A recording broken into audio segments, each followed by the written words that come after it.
Ladies and gentlemen and ladies, welcome to another week, another episode of the Medicine Ball Podcast. You could have chosen to spend your time anywhere. You rock with me today. Thank you. I never take that lightly. Before we get into it, let my beat drop. Yes, that's right. Welcome to Medicine Ball with your boy LS3 to be exact. And if you ain't in shape, at least your brain should be. Welcome, ladies and gentlemen, to the Medicine Ball Podcast, where we focus on giving your brain a six-pack by exercising your mind. Now, exercising your mind means that you actively think about and deal with all situations by first seeking to do anything other than what you are normally programmed and or comfortable in doing. Now, if you're someone who struggles and wants to get better at thinking about things beforehand, as opposed to reacting in ways that require less effort, well, just like anything you want to get better at, it does require training, practice, and work. Now, I'm well aware that thinking about things beforehand as opposed to responding off instinct does require effort. And who doesn't prefer things that are easy? Well, the first step, my friends, can be very easy, and that's to begin to look at all things from an unbiased point of view, which in itself will increase your curiosity in life. Now, exercising your mind won't give you all the answers. You will, however, begin to look at things with more peace, understanding, and patience, while simultaneously equipping yourself with more tools and strategies to help you effectively deal with this thing called life. Now, before we go any further, I'm no doctor, no psychiatrist, no psychologist. I have, however, been diagnosed with bipolar disorder level 1 for 16 years. And to be honest, I got to a point in my life where I was looking at the person I was becoming versus the person I wanted to be. And that, among other things, required me to look at my mental health responsibly. So whether or not you're diagnosed or know someone who's diagnosed or have symptoms or just want to know more about it, it doesn't matter. Maybe you're one of the many people who could just use some tips, tricks, and different ideas to help you get through day-to-day life. Pull up a seat, kick up your feet. This is your family, man. Welcome home, no judgment zone. This week's episode 520, ending from the beginning. Let's go. Welcome, ladies and gentlemen and ladies, to another week, another episode of the Medicine Ball Podcast. I appreciate y'all rocking with me and spending some time with me. I'm going to ask that you spend a couple of more moments to go to your phone, pull out your Instagram, your Facebook, wherever you be on social media. Go to Medicine Ball LS3, man. It takes you 1 second. Please follow, subscribe, like the page. If you're listening to the podcast, please go ahead and add it, because next week I'm going to be debuting the episode of my brother and I, my real blood brother and I, in which we will be giving away and having a drawing for some Nike Panda Dunks. Now, if y'all have heard me speak about my brother before previously, he does have a shoe store. We've given out shoes previously. We've given out other things previously.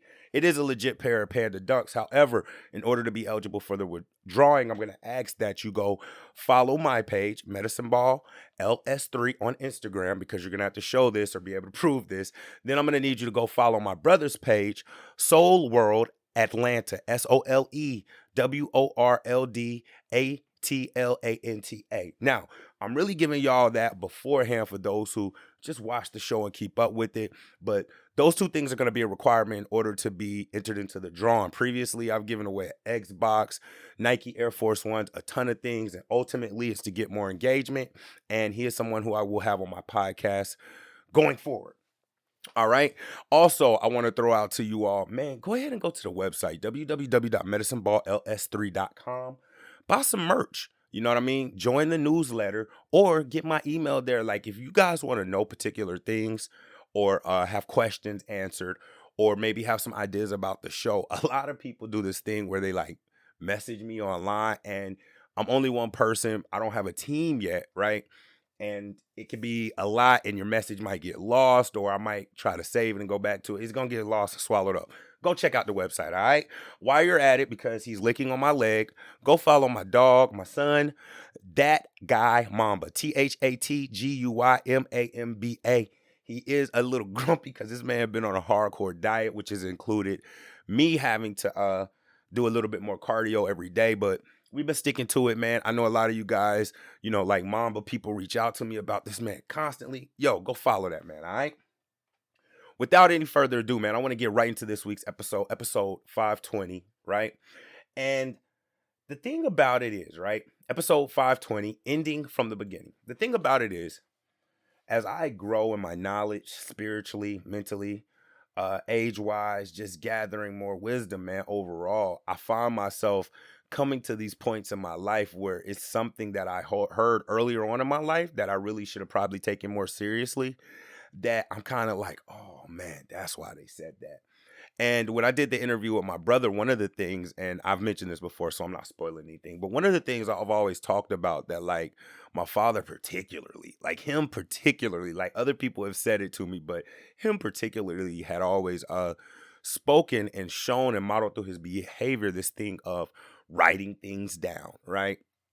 And anybody who's been following the show or knows me personally knows that it's been a growing process with just me and my father's relationship. And as I become older and kind of see how parenthood is and some of the things that they go through and some of the things I'm finding out about my family, particularly in the history, like I'm having more grace when it comes to dealing with them. But writing it down was one of the things that I always remember him saying that as I grow is something that is, I'm not gonna say a weakness, but I'm definitely not as strong as some of my other siblings, right? That's one of my weaker points. So it's been more tedious. And hopefully you're able to see as I'm giving this example, some of the things that come when it comes to changing your paradigm or making new habits, but it becomes a little bit more tedious and frustrating. And what we don't realize is it's not necessarily that the task is hard. It's just that we haven't been doing it. So it's harder for us because it's something, it's like exercising a new muscle. All right. So obviously, you could tell from the title of the podcast, ending from the beginning, it's a play on words. And what we're going to be discussing today is the power of beginning with the end in mind. All right. Now, it's very important. Why I'm learning that it's very important that you start with the end in mind. And we're going to break this down into three quick segments to help you kind of understand this and be more successful when it comes to achieving your goals. All right. So let's get right into it. And the first thing I want to talk about is this whole concept behind beginning with the end in mind. So it's basically a principle that emphasizes the importance of having a clear vision on your goals or whatever you're trying to work towards at the very beginning, right? It starts with involving a clear idea. Now, I just want to pause there for a moment because it might not always start as a clear idea, but it's a start. And when you're kind of mapping it out and planning it, it's going to give you a chance from those failures and adversities, which are going to happen. You're going to be able to learn from them. So it's almost like going back to the drawing board. So I want to throw that out there. Even if your idea isn't clear, you're starting with an idea that you want to achieve, and then you pretty much GPSing it. Now, when I started this whole leadership thing and kind of taking life more serious, I don't want to say seriously because I've always taken it serious, but more seriously and just trying to work on my self-development, I read a book, and y'all can go Google it, right? People who know me, I've put it out here before, but it's called The 12-Week Year. And I probably need to go back and reread it, but it was this whole idea of being able to accomplish more by, instead of breaking up the year into 12 months, which kind of puts your back against the wall, you break it up into 12-week segments. So that way you have a way. And the idea behind it is that you kind of go through the process you would go through with the year, and it gives you a chance to like edit things, fix things, and so forth and so on. And the main thing that stuck out to me about that particular book is that you have to have certain measurable actions that you can hold yourself accountable for and do each day that's going to lead you somewhere. So even when we talk about this idea of like, starting with the end in mind, which is pretty much what it is, you have to understand that if you don't have some way to hold yourself accountable or take steps to get you there, you'll kind of be spinning your wheels. Now, back to this concept, when you begin with the end in mind, you're starting with, your idea, your goal, and it kind of serves, like I was just saying that I learned from that book, it serves as a foundation of everything you do, right? From the actions you take down to your decisions. And the most important thing about it, the reason you want to kind of get it to a point to where it's clear is because you're gonna need this to like rely on. Y'all know here at Medicine Ball, we all about caveman tactics and not making things harder on ourselves. This thing is gonna keep you focused. It's gonna keep you focused because you'll always have something to go back to, or you'll always have your idea to go back to. And if it's not clear yet, to work on. And if it is a clear idea, to just rely on that when you start getting distracted and having these adversities come. The other thing it does is it keeps you motivated, man. And whenever I speak to people who are asking me for advice or just speaking to people about life, I'm always kind of stamping this fact or this point of, bro, you got to find something like that you believe in that's outside of yourself. Now for me, it's other people and doing what I can, in a humble way to help other people or either just lead them to the next door. If you don't find something outside of your own selfish desires and selfish reasons to motivate you outside of yourself, good luck even starting the engine, starting the car. All right. Another thing that I like from this beginning with the end in mind, because everything is a hack. It sounds very intimidating. And for me, as somebody who's the reason I'm teaching it is because I'm trying to strengthen it and learn it and become better at it. But there are things in it that I do like that stick out blatantly to me. All right. So for instance, and we're still talking about the concept behind it. We're not even getting into any tips or any benefits or anything. We're just giving you the concepts. Um, when you have this clear idea or you're always going about things with the end in mind, it will allow you to break down these goals. And what I call them on this show is smaller wins into more manageable steps, right? If you want a social media presence, or I won't even go into social media, let's go into exercise. It's coming up on summer, right? I wanted to, vamp up my exercise a little bit. Right. So instead of me being like, yo, I'm gonna lift weights for this long a day, I'm gonna do this for cardio, I had to break it down into a smaller step. Mamba needs to lose weight. He needs to get into shape. So why not, on top of my resistance bands or my 200 sit-ups and 200 push-ups or whatever I'm doing, why not get that cardio in that's going to, number one, help him manage his weight. Number two, is killing two birds in one stone. So that way, by incorporating that, a smaller task in, I'm able to get small victories off of that and still be after the main goal, which is a certain amount of time working out, right? So overall, this whole concept of beginning with the end in mind is, and shout out to my niece because we were talking about something else, but it's something that I've been focusing on more. Being intentional with your actions, being purposeful with your actions and your thoughts, right? Even when it comes to me resting or something like that, man, on days that I'm going to rest and days that I'm not going to do so, I'm still intentional with those days, whether it be like, yo, I'm about to watch Star Wars and try to catch up on Clone Wars, or yo, I'm about to, mess with this beat. Whatever it is, you got to be intentional with your time, because if not, it will run you. All right. So that was kind of like the first segment we were talking about, which is just the kind of the concept or behind kind of beginning with the end in mind. And again, this is episode 520, and the title of the episode is Ending from the Beginning. But again, it's about this concept we just discussed, which is beginning with the end in mind. Number two. Now, I always realize, even for myself, right? And it's just the human way I think, you got to have some kind of benefits. Even though if you like thinking on a higher level, it should be obvious what the benefits you're going to be able to gain from this are. I just broke down some of them, but most people need a benefit or a why in order to do things. And depending on where you are mentally, you might be in a peanut gallery, not joning on you, but you may not just be exercising your mind or practicing self-awareness. People need benefits. So I want to give out a couple of things that I've already spoken to, but just go into them a little bit more, that are benefits from this concept of beginning with the end in mind. The first one is, we just kind of talked about it, and that goes down into the clarity and focus, right? It helps you stay focused on whatever you're trying to obtain, whatever your goal is, whatever you're trying to achieve. It helps you to stay focused and prioritize your action. Now, the reason why the clarity and focus is important is because, man, it's unreasonable to think that you're going to be able to pull anything off that you're not already familiar with and talented at without having some type of adversity or something that's going to throw you off those tracks. For me, man, just the fact that I want my video up so bad on YouTube and it's nickel and diamond and just taxing to do, that's not gonna deter me from my ultimate goal, which is building a network and starting to go out and see if I could get somebody to do that from me, right? That's not gonna deter me from doing the things that I know how to do, working with the marketing programs and things of that nature, right?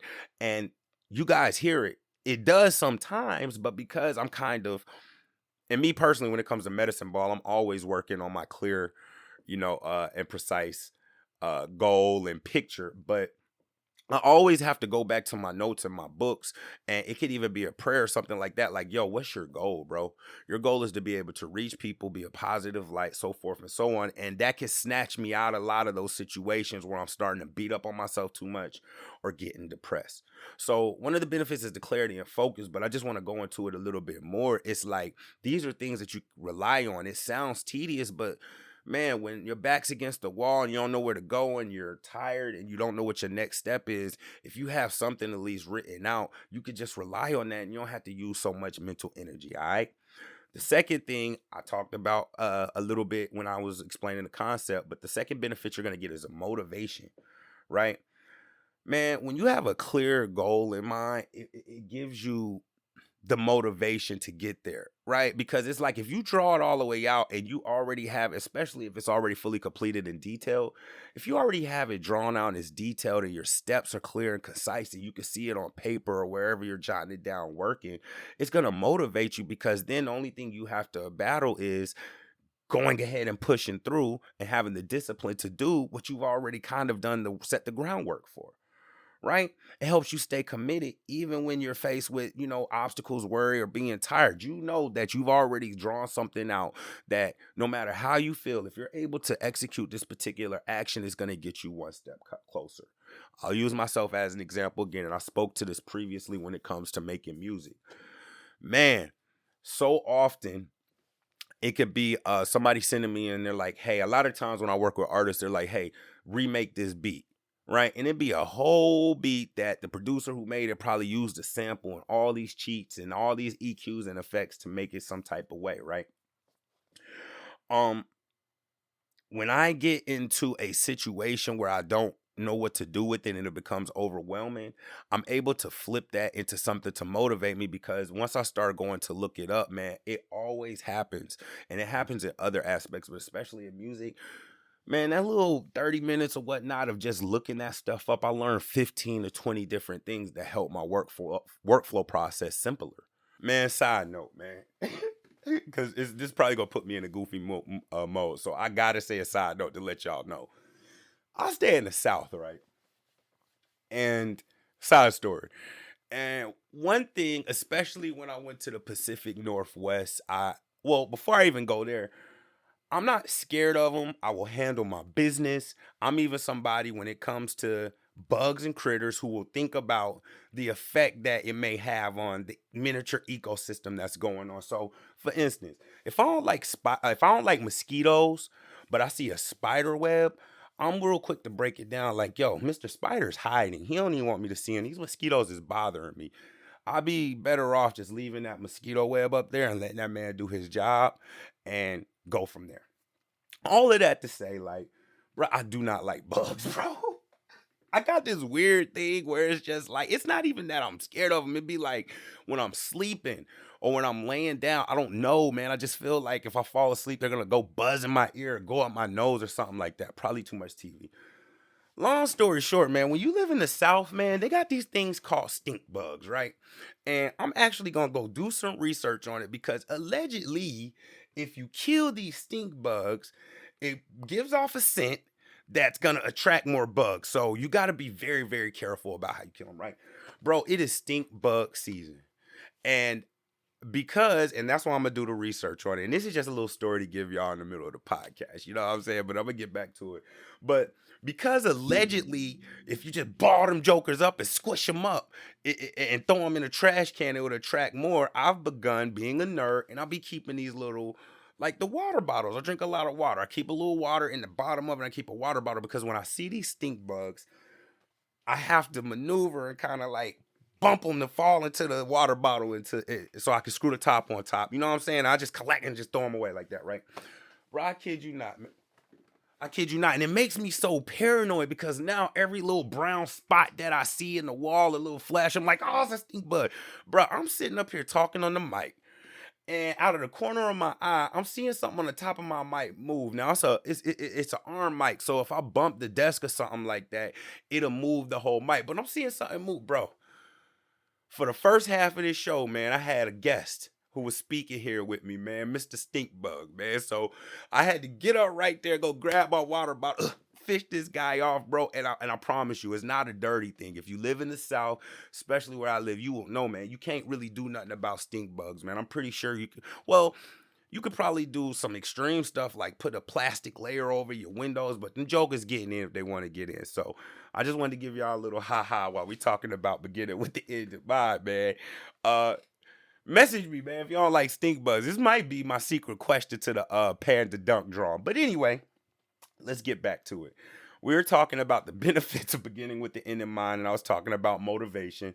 I'm gonna end on motivation. I'm gonna give y'all three though.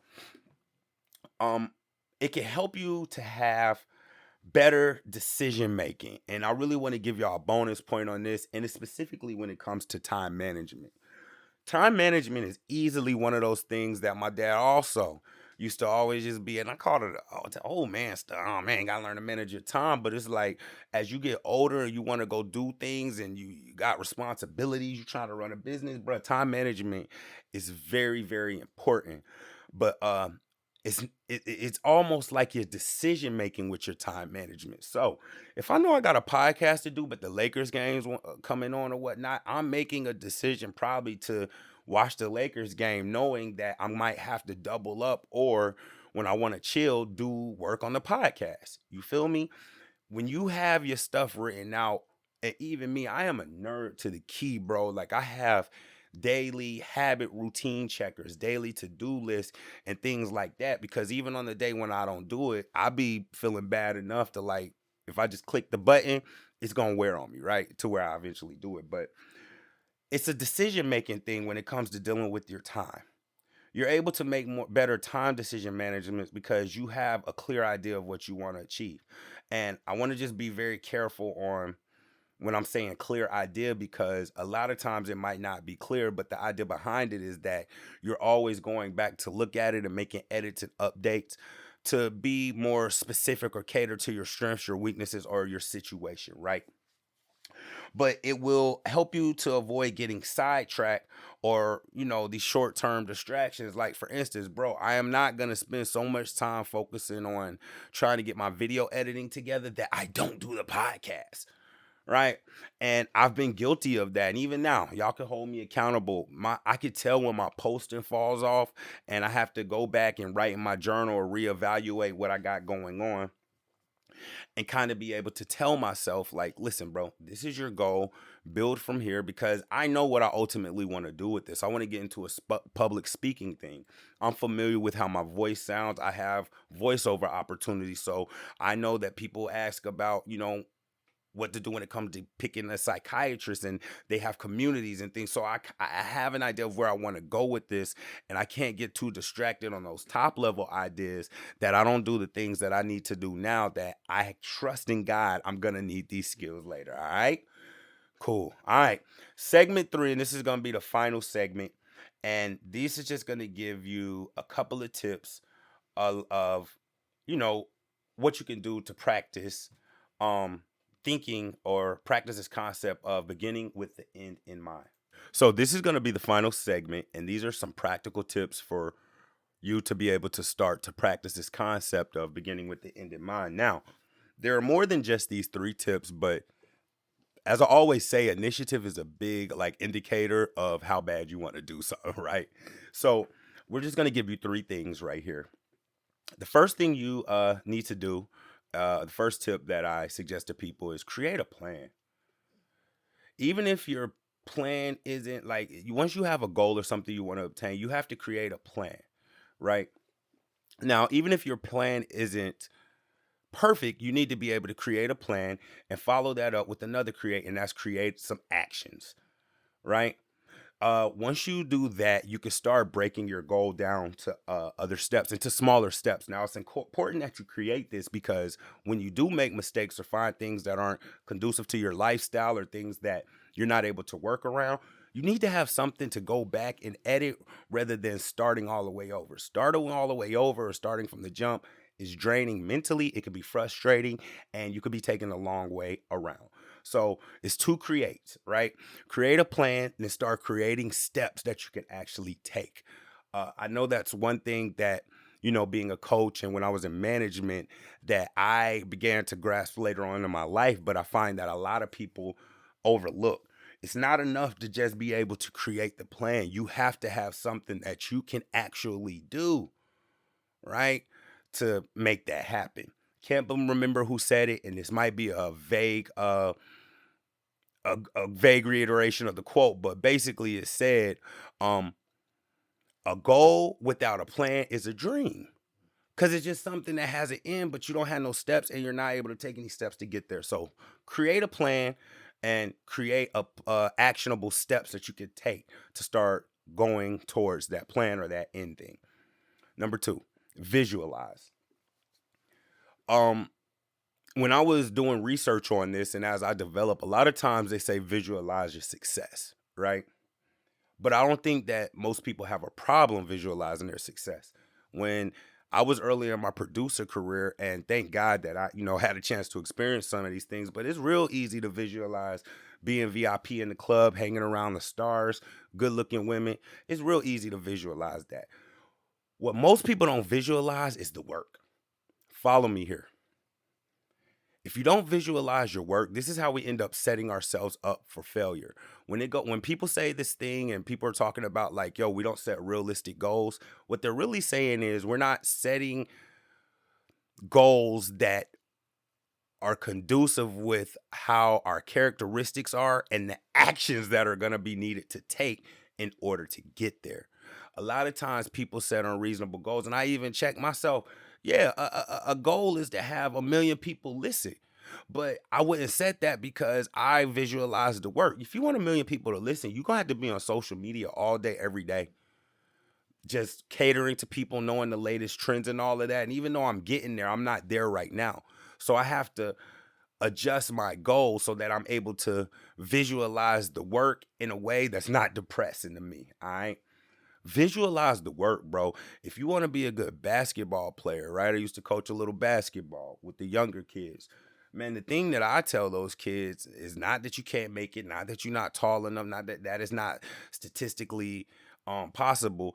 I tell them, bro, whatever you want to do, you want to dunk, man, you might need to work on doing nothing but calf raises and trying to get, if that's what you want to do. You feel me? You want to be a shooter like Steph Curry, it's not enough to just hit 1 or 2 shots in a game. You need to be taking like 2,000 shots a day. I hear it all the time about like Kobe Bryant missing a free throw, a critical free throw. And after the game, he wouldn't even change out of his clothes. And I know other players do this, but he wouldn't even change out his clothes. He'd stay in the arena and shoot 2,000 free throws. Not even shoot 2,000 free throws. Make 2,000 free throws. So visualize your success, but visualize the work. If the work just make your stomach hurt and it's just not conducive to it, maybe you're not good with time management. Maybe you're not good with saving money. There's more than one way to go about things. Don't get stuck in duality, but you need to be able to visualize the work. Number 3, and I say this all the time, and a lot of concepts when it comes to being aware and changing your paradigms and getting things done and switching up habits, we don't celebrate our successes. You have to celebrate your success. Let me give you an example. If I want to make 20 beats and I'm able to make 5 beats, but I learned something that's going to make the remaining 15 beats easier to do, I'm going to take that victory lap. Oh, for sure. Because what happens is you start becoming jaded in life with your successes. And this really goes into a spiritual level because you're not going to feel fulfilled. You may get that. That's why you hear these stories about these people who are millionaires and have all this money and what society finds important, especially in the United States. We judge off of that, so we look at somebody and be like, man, this person should be happy, but they're not happy and they're not fulfilled. And the reason is because they never take the time to celebrate their victories and realize what they were able to accomplish. And I blame a lot, and I know I'm sounding old, I blame a lot on this microwave society we have. And oftentimes when I reach milestones, instead, okay, I got it syndicated. Okay, I'm on every platform. Now, I get into these sometimes moments where I'm like, yo, what's next? What's next? What is there next to conquer? What is there next to do? Okay, now I got to get on here. Okay, now I got to get this many followers, instead of being like, bro, this started from an idea in your head and went to a LLC business with a website and branding and merchandise and people who reach out to you and in real life come to you for, advice and things of that nature. You have to celebrate your successes because what happens is you won't know what a victory is. And you'll forever be fighting and clawing and looking for that next thing to conquer without realizing and stopping, and from a spiritual aspect, and thanking God for how long and how far he's brought you. One of the toughest pills to swallow that I always remind myself is, bro, everybody's not meant to be super famous and known. I realized that this podcast may reach 50 folks, 100 folks, and that might be my peak. And I'm okay with that because I know what my overall goal is to help other people, not me get no glory. All right? Celebrate your successes, man. That's very, very important, and it reinforces behavior. When I go on my walks and everything, I'm even aware enough to realize, even as I got to take little training treats along with Mamba while we're walking as we get longer distances, what I'm really doing is celebrating his small successes. And we can do the same thing with ourselves. A lot of the stuff that has to do with our, success system and dopamine and things of that nature, we're so mentally lazy when it comes to being aware about it that we don't realize that we're destroying a lot of the stuff with the way that we look at things, which is why I think a paradigm shift and challenging yourself is important. All right. All right, so just to wrap up, man, this has been episode 520, ending from the beginning. We discussed the power of beginning with the end in mind. We talked about the concept. I gave you some benefits, and I ended with 3 practical tips that you could start taking and start practicing that. If you like me, this is something you probably haven't practiced as much as you would have liked, so it's going to be tedious at first. It can be frustrating at first, but we have to slow down, change our mindset, and understand what's really going on, bro. Anything you've never done before or you haven't been used to doing, treat it like a muscle, bro. That muscle's going to hurt when you go to exercise it for the first time. I always tell the story to people about when I first started playing golf. Bro, I had all kind of muscles, a lot. Some of it was technique and me swinging and holding the club too hard. But man, I had all kind of muscles in my wrist hurting, and that led me down looking up all these injuries. I was like, man, there's a whole slew of injuries just for that. But the thing was, I wasn't working those muscles, right? So, in conclusion, man, y'all already know. I'm going to give y'all 2 things. By the way, y'all need to go follow, like, subscribe, share, and all that good stuff if you want a chance to win these panda dunks. And you got multiple sizes, so it's not just one size. If you're a female, a kid, a grown man, we got your size. Or my brother's actually come out and said that he's willing to give the store credit towards his store to get whatever shoe you want, and he ain't got nothing but bangers. But I'm going to leave y'all with 2 things as we get ready to go in to another week. Man, learn something every day. And do one thing to lessen the suffering of others. And don't make that part hard. Bro, you don't have to go give somebody money. Maybe you need to listen to somebody and shut up. Maybe you need to tell somebody how much you appreciate them. You never know what that person is going through. Why don't we never know? Because we don't ask. But let's assume that you ain't the only person on the earth and other people are going through things too. Me, I've to take an extra step in that, doing something to lessen somebody's suffering. I've started focusing more on being somebody who prays as an intercessory prayer, right? Praying for other people. When this tragedy happened in Tennessee, praying every day, like, yo, them families, those people who had to go through that, take some pressure off of it, lead them to you, God. You follow me? So learn something every day, lessen the suffering of somebody else. This has been episode 520, ending from the beginning. I love y'all. Stay up, like, subscribe, share, merchandise, all that good stuff. Yeah.